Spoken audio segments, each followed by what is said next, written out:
So today we're gonna be doing a service inspection. First step, get the hood up. Horn works. Hey, it's the first thing on my list. Yeah, well, lights are next, so How you like that? boom. Let's check the back.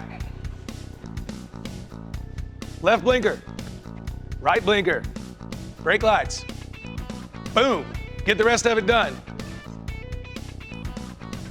When we pop the hood, we're going to be focusing on the fluid levels, belt wear, and looking for any other potential problems. After checking your horn and lights as Richard just showed us, we can move on to the next step and check the serpentine belt in the vehicle. So when checking the belt, we are looking for thread depth or any damage to determine wear of the belt. Now we are going to check the fluids. I'll be using Rain-X 2-in-1 windshield washer to top off the washer fluid. Make sure the washer fluid tank needs to be filled to avoid overflow. Make sure to use the funnel to avoid spillage and use both hands when pouring Rain-X washer fluid to fill the reservoir to its maximum level. Once you're done pouring, screw the cap on to save for future use. Remove your funnel. Always make sure to clean your area as you go. Now we will check the levels on the brake fluid. When filling the brake fluid, the level is clearly marked, so make sure your fluid is at its maximum level.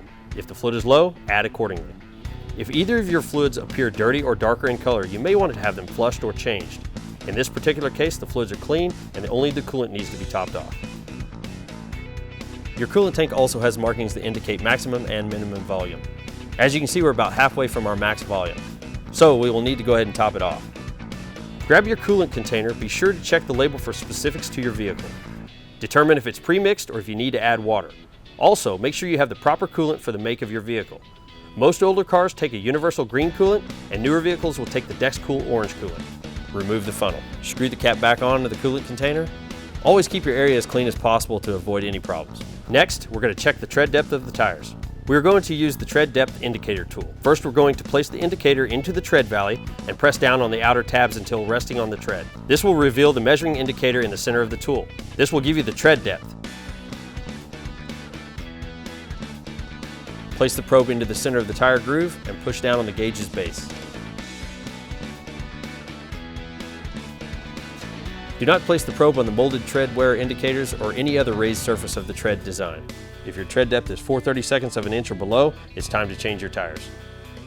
Before checking your wipers, make sure that you have no cracks on the windshield. Wiper blades should always be replaced every 6 months to a year as soon as you notice a difference in driving visibility.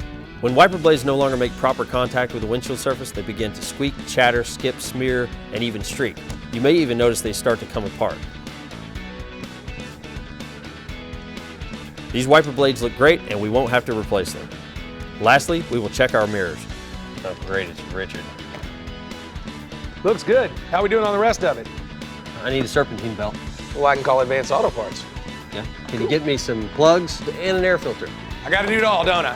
Oh, trust me, you're not doing it all. From working this thing. Get some good use out of it yet.